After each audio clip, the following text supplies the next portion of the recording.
at what was going on. Now, keep in mind, this was response to the Stamp Act's failure. So they passed the Stamp Act, and that's the thing that changes people's attitudes. These first three laws are resented and disliked, but they're no tipping point to the Currency Act. They don't like it, but they're kind of living with it. But the Stamp Act really provokes this firestorm of criticism, y'all. And remember, part of the reason is it targets the people who are most representative, okay, who most have the loudest voice. So here you have Sam Adams representing the American position. Don't tax us without our permission. Here you have Patrick Henry. Don't tax us. And Virginia, the General Assembly, the House of Burgesses saying, don't tax us without our permission. We talked about the role of the Sons of Liberty starting out, but we're going to look at them a lot more today because they're going to be the active group. Now, the British are going to call them a terrorist group. This is interesting. One historian said a terrorist is just another word for another person's freedom fighter. So it just depends on which group you're talking to. So here is the Stamp Act Congress. And this is what you're going to see as a pattern that emerges, is that whenever there's some sort of grievance, they're going to petition their government. Now, that's, if you know our amendments, First Amendment, petition your government is one of the First Amendment guarantees in the First Amendment. So they're going to petition, hoping that Parliament and the monarch will rescind these things. Well, I told you yesterday, it wasn't the Stamp Act Congress that had the real influence. It was these things, the not buying British products, okay? So much so that even the Brits started trying to sell American stuff that was supporting them. So the question becomes, we asked yesterday, was it unfair, the amount of taxes? And I said, it's not the amount of the taxes, it's the principle of the taxation, principle of the thing, right? So, it didn't work, and Parliament does repeal it. But here's what is interesting to me about this. So what you began to see is that in England, and you may remember the name William Pitt, right? This is William Pitt, the guy who had coordinated the victory in the French and Indian War. And he says, I rejoice that America has resisted. So, I'm glad they protested against the Stamp Act. This member of Parliament says, this leader of Parliament, at one point, Prime Minister, 3 million people so dead to feeling of liberty would have been fit to make slaves of the rest. So in other words, here's William Pitt saying, if they just give up resistance, they're like slaves, which is really interesting language from a country that had slavery. Americans have not acted in all things with prudence. They have, and temper. They have been wronged. So here's where I think William Pitt has a really good argument. He says, when people are really aggrieved, they might be driven to madness. All right. So will you punish them for what they kind of rightfully have done? He then talks about, and this is where it gets weird. He talks about a wife and a priest, a preacher talking about a man and his wife. So applicable. Be to her faults a little blind, but to her virtues very kind. So what do you think he's saying here? What is Pitt saying in this jingle here? Anybody got a theory? It's really great advice for relationships. Okay, that's cool. If you're go ahead. Like that, accidents can happen, or certain situations are going to cause tension, but in the end, it just is all said and done. That's what I see it as. Okay. Well, and it's certainly that's sort of it is what it is kind of phraseology, but that's not quite what he's saying. He's saying don't overemphasize her faults. Don't overemphasize the fact that America resisted. Don't overemphasize if your boyfriend has bad breath. All right. But to her virtues, very kind. Focus on their strength and not so much on their weaknesses. In other words, why America and American colonists, notice he's using the word America here. This is not a separate nation. These are the colonial people that are English living in North America. The Americans have sometimes been foolish, like when they torched people's houses, right? When they rioted, but they had right justification because we have, look what he says. The Stamp Act was really founded on an error, an erroneous principle. It never should have happened. Let the sovereign authority of our countries be asserted. He's saying we're still in charge, right? And every point of legislation that we bind their trade, except taking money out of their pockets without their consent. So here you have William Pitt, not Thomas Jefferson, not Patrick Henry, but William Pitt saying, we English people, in England shouldn't tax them without their own representation. So this is an interesting argument, particularly because he's coming from a Whig, all right? Because these are the guys in England who are at times going to be really, really sympathetic with the revolution. William Pitt's so popular that when a new county was being formed, they looked around to name it and they said, let's name it after this guy. So that would be us if you were scoring at home. And I don't know if you can see this or not, so I'll enlarge it. If you look here, this was Lunenburg County over here in the Southwest, and it ran all the way to the Appalachian Mountains, Lunenburg, okay? Well, in the 1750s, it was divided into Bedford County, Halifax County, and still Lunenburg County. So we're here. This is us. Where it says Halifax is actually us, all right? And we're in that, and people are slowly migrating westward, slowly moving westward across this area, because this is we're living in the Piedmont, right? The foot of the mountains. But in and that's down here, it changes again in 61 to 66. We are formed as Pittsylvania County in 67. So here's where you see this broken out of what used to be Lunenburg and Halifax. And there we are. And then later you'll see here Henry County. Now, why do I point this out particularly? We are the last county moving west on the state line, named after someone in England. The next county over, our neighbor to the west, Henry County, and the neighbor to that west, Patrick County, because that's named after Patrick Henry. So you can really draw a line right down the Virginia border right here. And on this side of it are stuff named after British people or places. This is all British stuff over here. But after this, it's American historic, heroic figures. Lee County, Franklin County, right? And so, what happens is Montgomery County, another American hero in the Revolution. So, that we here in our native Pittsylvania County said, thanks, William Pitt. Thanks for giving us a shout out over there. We'll name our county after you. Okay. And so that's some local history there. Now, Pitt is the prime minister. He wins. His side, the Whigs win Parliament. But the Secretary of the Exchequer is an appointee who is not necessarily consistent with Pitt's beliefs, but he's smart. He's like Winston Churchill. He drinks a bottle of champagne every day, and he's really, really devious sort of at how to get what he needs. He's a good politician, right? And so what he recognizes is we should probably find a different way to get money. Now, we want to pay for our own people that are in America. Like we want them, American colonists, to pay for that. But we got to figure out a way to do that. And so he said, rather than put taxes on something that people know they're paying a tax on, when you bought paper, you knew you were paying the stamp tax. That's what we call an internal tax within the country, right? Within the community, within the good of the price of the good. He said, let's tax products that are being transferred in the process of transferring. So rather than tax the finished product here in America, let's tax the good as it's being traded, meaning tax the merchants at their port or on their ship. So let's tax everything at the ports. But what will happen, rightly so, is the merchants will then put that in the price of the good. So, for example, I always like to ask students, how much are you paying in taxes when you buy gas?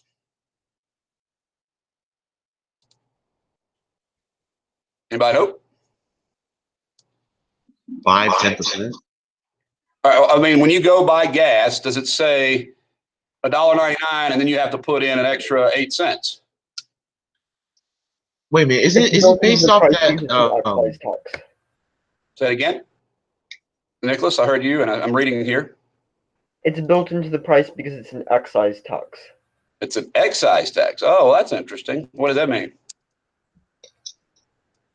It's a sin tax because it's bad for the environment. Well, that's not the reason, although it certainly could be the reason why it's taxed that way. But no, it's built into the price. And let me show you.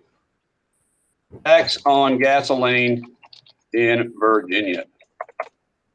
Because they don't want you guys to know that you're paying taxes at almost 22 cents a gallon, right? So that's about how much you're paying in taxes, 21.2 cents. And it's, as you said, built into the price. Everybody understand that? So when you see that $1.99 at the store on the sign, or $2.19 up on that has the tax already in it. So you are paying the tax on that. Well, I mean, if you were to put an excise tax on an item, you would normally know it. Like if you were to go to buy tobacco products, well, you can't, so forget that. But if you're going to buy something that was taxed as a specific item, normally you would know that it's taxed differently. Well, we don't really publicly notify people that much about who is actually paying that tax initially. Well, it's the folks that run the gas station.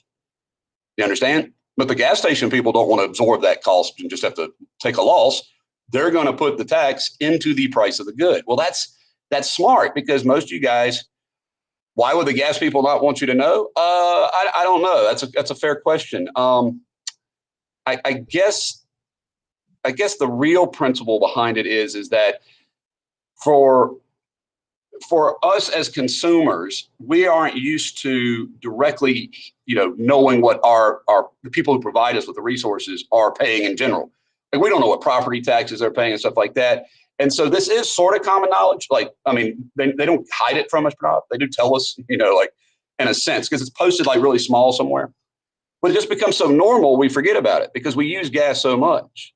And I guess they figure maybe they could make it political and try to get the gas reduced, because that's what the American Revolutionary dudes did. They're like, hey, wait a minute, y'all. Okay, but here's the thing. You guys need gas, so you kind of accept this gas tax, right? That's what's going to happen with this time with these Townsend Acts. They're going to be taxes that are so small and they're buried in the price, or a lot of people going to even notice. Keep in mind, and let me be fair with you, Pranav, who's really, because you asked a very good question, who's really paying a lot of the prices, if you go back and look at diesel, right? Diesel then means the price of shipping costs more, because every truck that carries products to wherever is going to have that gas tax as part of their cost, which means they're going to be spreading that onto the consumer, right?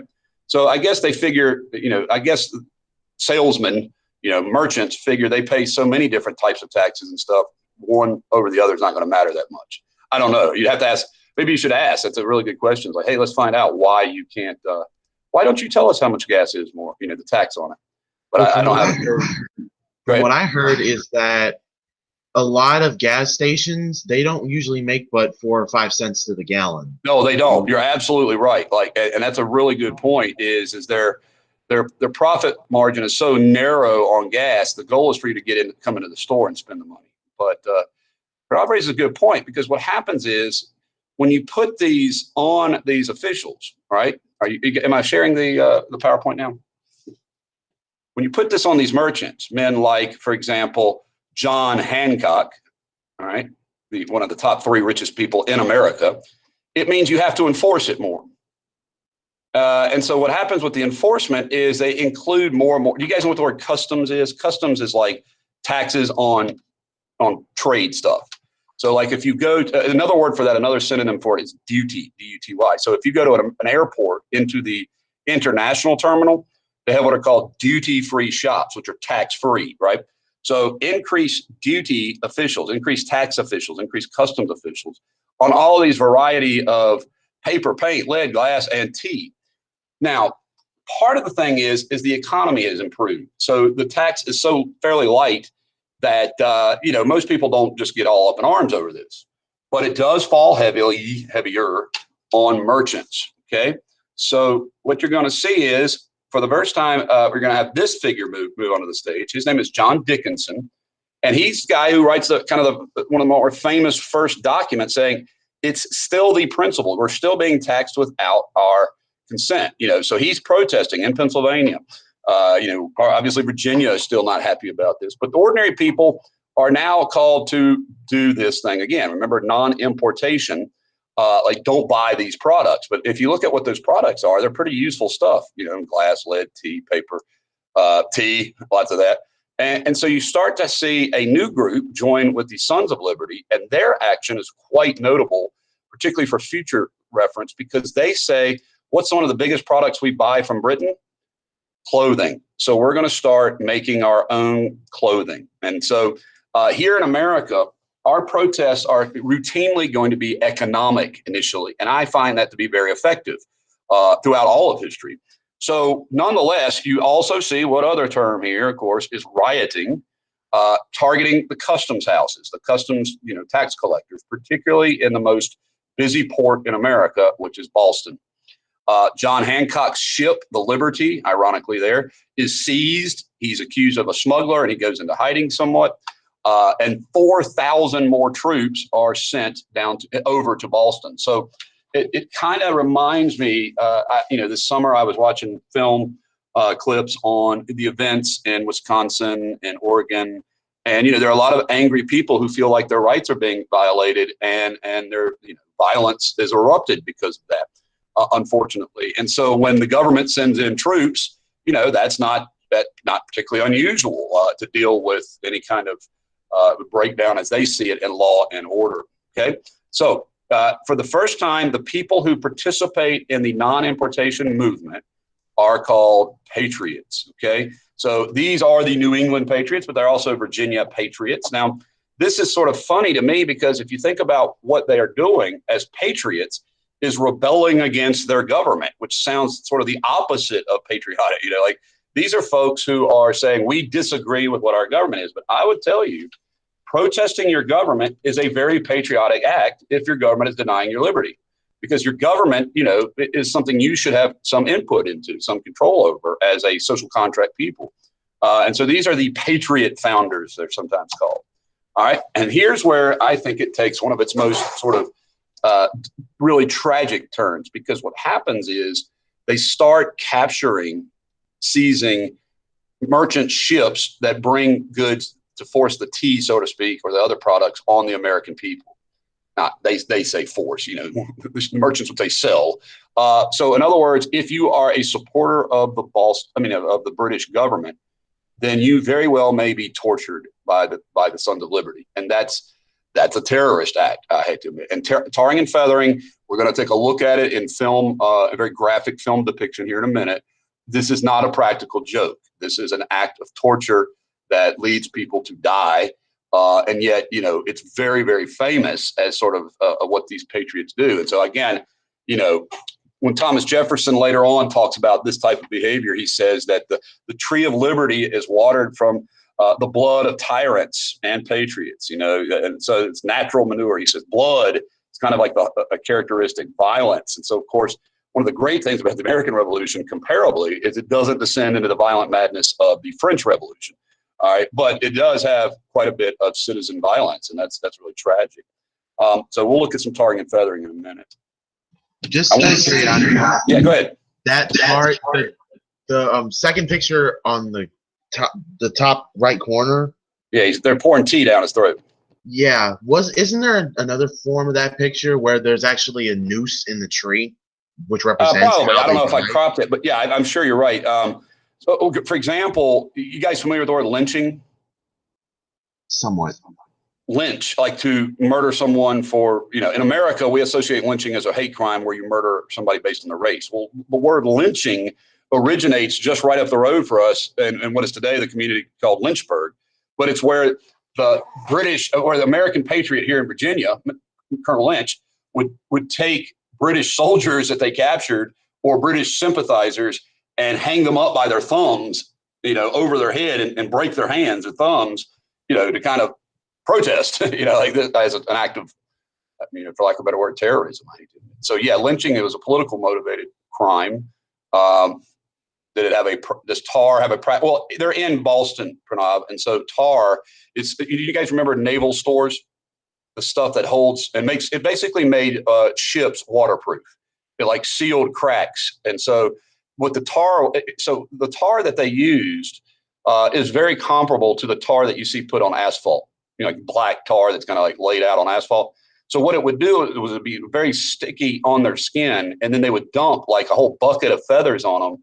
The tar would harden, and the feathers would be stuck to them, like literally like glued to them. And so the only way to get the tar off was to peel it off your skin, meaning to peel your skin off. And a lot of, when they really did this seriously, it killed people. It was meant to be a public form of shaming, like you couldn't really hide the fact that this had happened to you. And I know it's not, it sounds like a fraternity prank, but it was really an act of political terrorism in a sense that they were trying to prevent British tax collectors and customs agents and merchant ship carriers, captains, from bringing this stuff over. So, this is their behavior. And again, guys, a lot of stories don't always include the whole story. Nelson Mandela, that great heroic figure of South Africa, started out as a terrorist. He was in the ANC, and they used a terrible form of murder to kill their opponents. The ANC necktie, they called it.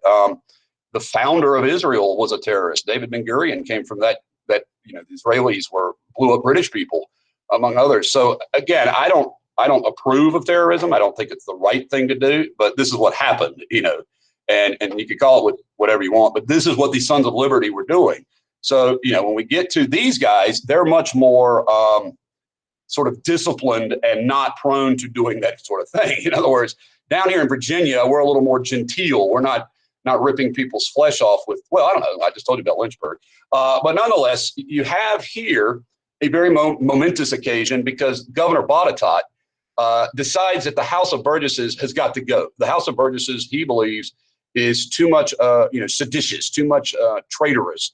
And in other words, it's like basically a meeting ground for treasonous behavior. So he suspends it. He gets rid of the House of Burgesses because of the resolutions that the Virginians had authored against these acts. And so rather than just quit and go home, they just went down the road and met in a big tavern, in Raleigh Tavern, it's called, and it's still there. That's a picture of it, current picture of it.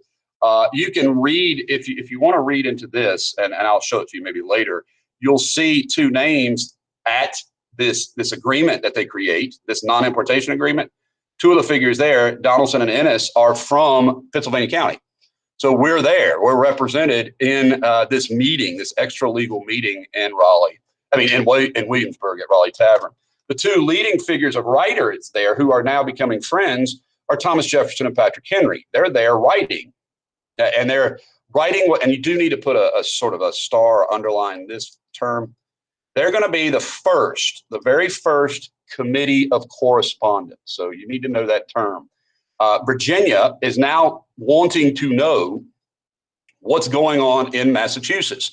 In other words, they're going to start communicating with each other across colonial boundaries. That's a very important step because up until this point, it's really been kind of haphazard individual, patriotic people individually. And so they're going to do this every time. Later on, you're going to have, during the Revolution, a governor named Dunmore. And before the Revolution starts, he's going to suspend the House of Burgesses again. And then they're going to try to arrest him. And so that's where we'll see in a minute where Patrick Henry gives his famous speech. But anyway, so at this meeting in 1773, you have a present there, Patrick Henry, George Washington, and Thomas Jefferson. So you're talking about three big names, all representing Virginians' House of Burgesses, and all sharing the same attitude about these actions must stop. The Townsend Acts must stop, and so they're protesting. Okay. So let's move on then. And then this is the thing that really changes history, I think. If you've been doing your reading, all right, and keeping up with, this is a very slow but steady progression. So they're protesting, right? They're protesting the Townsend Acts, but mostly in Boston. Everywhere else, they're kind of like, meh, no big deal, but mostly in Boston. Exception, of course, here, our House of Burgesses is the other key place. But then you have something happen that really transforms the debate. And if you want to talk about the effectiveness of one image, this image is quite historic. So this is a woodcut, we call it, which is they would draw it and then they would cut wood out and print it, if that makes sense. It's like a printing version of a picture. And it was created, this woodcut was created by a patriotic figure in Boston named Paul Revere. Paul Revere was a metalsmith. He made metal works primarily. And so he's going to make a printing of this picture. He's going to make this picture. And he's going to print it, a lot of it. So what the event that happens is, and this, by the way, this picture is completely false, totally made up, very famous and very fake. So if you're looking at the picture, if you look up here, this is a representation of what is called the Customs House. So, it's dark. It's the Customs House over here. In the picture, it's called the Butcher's Hall. And this is where the taxes are collected. This is where the tax collector hangs out. It does have one sentry, who's stationed there outside of the house, the tax collector's house.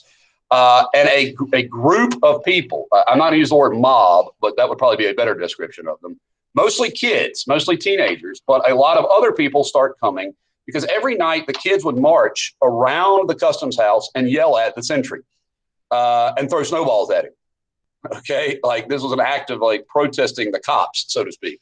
So they would throw at their snowballs at the sentry, and he would, But this night, more people showed up because the Sons of Liberty were there. They were led. This group were led by a half black, half white man, a mulatto man who was one of the revolutionary minds, a guy named Crispus Attucks.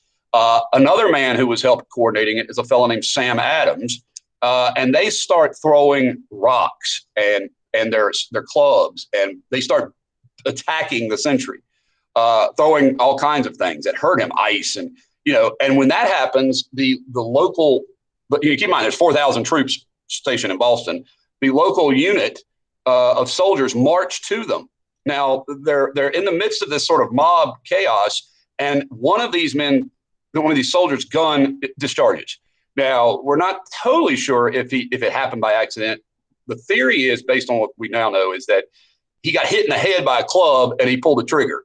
But when he pulls the trigger, all heck breaks loose and a bunch of guys start shooting. And the next thing you know, they're dead Americans. Okay? So let's take a look at this picture. This picture would depict these people as being kind of like just calmly and serenely getting their heads blown off. They even have a little dog too, right? So they're just kind of chilling here. And over here is Captain Preston, and he's giving the order for them all to fire at the same time. Well, that didn't happen at all. The way this thing looks is it looks like the British are just shooting a peaceful mob. Not mob, but a peaceful group of people walking in the street. Well, in fact, it was absolutely not that. And today, if you're a British person and you were looking at this, you'd be like, these guys attacked the sentry. They came to try to stop it. A mob broke out and people got killed. All right. But nonetheless, they put the Captain Preston and his men on trial, they being the people of Boston. They hold a trial, and it's a British trial. There's a British judge. There are British, authority figures there. The British Attorney General of Boston is there. And if you did your reading, you may have picked up on this, or you may remember, the man Captain Preston and his troops find to defend them is none other than John Adams. John Adams, as a lawyer, believes that everybody deserves a fair treatment under the law, even people he doesn't agree with being there. And so he represents them. And a jury of Bostonians, not English people from England, but people who grew up in Boston, find these folks, soldiers, not guilty. They're acquitted. So that should be the story, right? Once people kind of provoked him, and that's it. No. Wasn't it all but two soldiers? Yeah. Well, one gets branded. The one that fired his weapon, he allowed his weapon to be fired, and that was a mistake. You can't lose control. But the point of it is, when you look at this propaganda, and that is what this is, it's highly effective because this will circulate throughout the colonies. And if I'm looking at this, I don't care about the facts. I'm not going to read the backstory of this. I'm not going to read the full content. I'm going to look at this and be like, yes, this is confirmation. Of course, it's confirmation bias, but nonetheless, the British murdered these people. Right? That's how the picture looks. And so Paul Revere gets lots of credit for really changing the way we look at the revolution and way they looked at it, because now the British are tyrants. Before, they were tyrants with their law, but now the British are shooting innocent people, and that's a whole different game, right? Except it's not. Like I said, John Adams, who was by no means a British sympathizer, represented them. So here we go. At this point, things start to snowball. In Rhode Island, a group of American colonists force a British ship to the coast, to the shoreline, and set it on fire. So they burn the Gaspé completely. It's called the burning of the Gaspé. They just destroy an entire ship. That's thousands and thousands of dollars worth of valuable property eliminated. Okay, then they start really maintaining a communication with each other. And I told you, make sure you know what these committees of correspondence are. I think of them as sort of like the Twitter feed of the Revolutionary era. It's like, keep us up to date, because now it's not enough to have little singular episodes like, and you'll notice the revolution didn't result as a result of the Boston Massacre. The revolution didn't occur as a result of burning the Gaspé. But by circulating these things back and forth, it's keeping that anger alive. It's keeping the fires burning of the unfair law, unfair government. Okay. Now, by this point, you probably guess the Townsend Acts didn't really work either. there was enough protests and the taxes were so small. Keep in mind, all the British are really trying to do, theoretically, is to reduce their debt and to make the Americans pay for the stuff that's in America. But this is where I think the British really screw up. This is where the British get corrupt, in other words. And so if you know anything about British economics, they had these joint stock companies, the most powerful of which was called the British East India Company. Well, by 1773, it wasn't doing so well. And so the British government granted the British East India Company a monopoly on tea, meaning all the tea that would go anywhere in the British Empire would come from British East India. Keep in mind, tea grows in India. So this was the product they're shipping. Now, it's very important to recognize that Parliament itself were shareholders in the British East India Company. Lots of members of Parliament were in this thing, or were part of this. So they would have what we would say a vested interest, and thus that's corruption. Like, you're not supposed to do that. You're not supposed to make government policy based on your own financial benefit. So they allowed the tea to avoid any middleman, which meant the tea would be cheaper. Now they've repealed, oh, by the way, Townsend's out, and they've got a new guy, Lord North. And North really thought the colonists would jump on this because tea is cheaper, right? But the colonists, by now, their radar was so finely tuned. Keep in mind, this is not a tax that they approved of, nor is this a tax to prohibit trade. This is a revenue tax, right? So the response, of course, is very famous. This is one of my favorite quotes, and it's from the good people of Philadelphia, okay, the Sons of Liberty. But within these Sons of Liberty, it's from a group, the Committee of Tarring and Feathering. All right, so that tells you this is a serious group. We've been informed that you have unwisely brought tea here to test our determination. Your cargo, when it arrives, will put you in danger. Since you're a stranger, let us give you an explanation of how things are in Philadelphia. Turn around, we'll protect your ship from the rafts of flammable material that will be set fire. So they're referencing like the Gaspé in Rhode Island. And we'll protect you from tar and feathering. We must tell you, Pennsylvanians are to a man passionately fond of freedom. We feel that freedom is the birthright of all Americans, and we are determined to have that right. The tea in your ship is a tax the British government is trying to place on us, and we are determined to oppose this. The British have sent you on a cruel mission. Should you be foolish and stubborn enough to complete your voyage and bring your ship into the harbor, you will have a rope around your neck. So that, yeah, Chris, that's referencing that. 10 gallons of tar dumped on your head and the feathers of a dozen wild geese stuck to your body. Think seriously on this, Captain Ayres, and let us give you advice. Turn around and fly back to where you came from. Go without hesitation, and hopefully goose feathers will not alter your feature. Guys, this is an overt threat. They're like, if you land your tea ship in Philadelphia's harbor, you're going to get this. All right. Down in Boston, or up in Boston, you have probably the most famous response to this English tea, this British tea, and this is the very famous Boston Tea Party that included people like Paul Revere and Sam Adams, dressed up as Indians, not as disguised. Keep in mind, they're not disguised, okay? They're dressed as a representation of liberty, of freedom, and they dumped so much tea in the harbor. One eyewitness says that the tea leaves are up to the gunwale, so like feet of tea high that they've dumped into the harbor. And so, we look at this stuff and we're like, yay, we're awesome. We celebrate American revolutionary liberty. And I'm like, well, dude, they just destroyed tens of thousands of property dollars, right? So that's the price that comes with this, is that attacking these traditional institutions means destroying property, means threatening and hurting people. And that, I don't know if that's good or bad. That's your job to figure that out, but that's what they did. But it's not all they did. Down in North Carolina, a group of women decided to totally boycott British goods, all right, all British goods, until these laws that enslave, notice I use this word slavery, enslave our native countries shall be repealed. Now, this is not a flattering image. This is an English cartoon making fun of American women, and making fun of American men as being like obedient to American women. So they're mocking them. But in all reality, these women had a huge impact on the success of these boycotts, because they're the consumer of the family. They're the ones that are buying these things and sort of running the economy of the household. So I'm going to stop with the intolerable acts today, and we're going to continue on tomorrow. Now, tomorrow is a 12 to 12:30 experience.